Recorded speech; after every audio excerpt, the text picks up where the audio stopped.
Salut, mon nom c'est Daniel, je suis animateur au Médialab de la Bibliothèque de Sainte-Julie.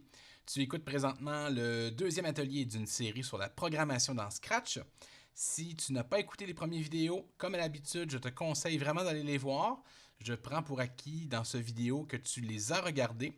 Alors je ne vais pas réexpliquer le fonctionnement de certains blocs qu'on a déjà vus. Dans la première partie de cet atelier, je commence par te faire un petit quiz. Je te lance un défi si tu veux. Je veux savoir si tu as compris ce que nous avons vu jusqu'à présent. C'est dans le deuxième et dans le troisième vidéo qu'on va vraiment plutôt faire notre programme. Donc, je vais te poser des questions et même je vais te demander de faire un petit programme et tu vas avoir la réponse tout de suite après. Si tu as besoin d'un peu plus de temps pour répondre, bien entendu, tu peux pauser la vidéo. Ce n'est pas un problème. OK, première question.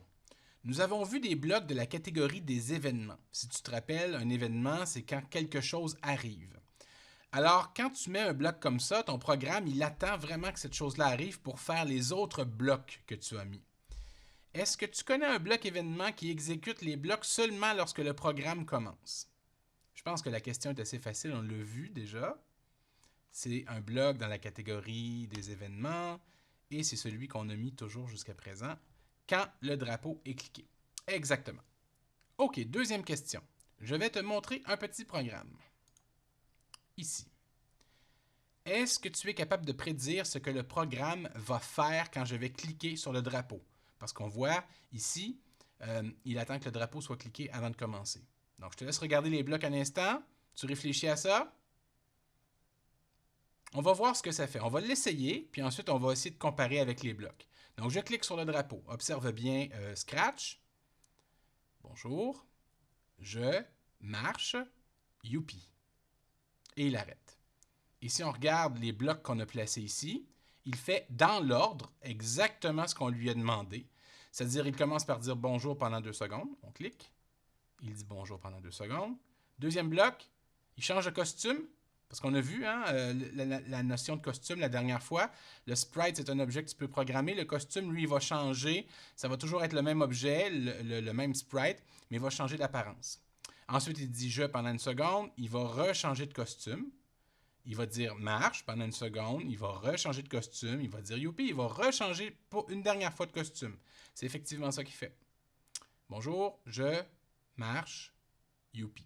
Et il revient à sa position de base. Donc, on se rappelle que les blocs sont toujours exécutés dans l'ordre dans lequel tu les mets. OK. Troisième et dernière question. Celle-là va être une petite affaire plus difficile. En fait, juste un petit peu. C'est-à-dire que je vais te montrer un programme, mais je ne vais pas te montrer le code. Et il faut que tu programmes la même chose sans voir mon code. Comme à l'habitude, la réponse va être après le générique. Je te donne un indice cependant. Le premier bloc dont tu vas avoir de besoin pour ce programme, c'est un bloc événement, mais ce n'est pas tout à fait le même événement que d'habitude. Si tu observes comme il faut, tu vas comprendre de quoi il s'agit. Je te laisse regarder ça, puis la solution est après le générique. On se retrouve dans le deuxième vidéo où on va vraiment démarrer notre programme. Alors, regarde bien ça ici. Tu vois mon programme. Je vais cliquer sur le drapeau. Il ne se passe rien. Il ne se passe rien. Je clique partout et il ne se passe rien. Sauf si je clique sur Scratch. Est-ce que tu penses que tu es capable de faire ça? Bon défi. On se revoit tantôt.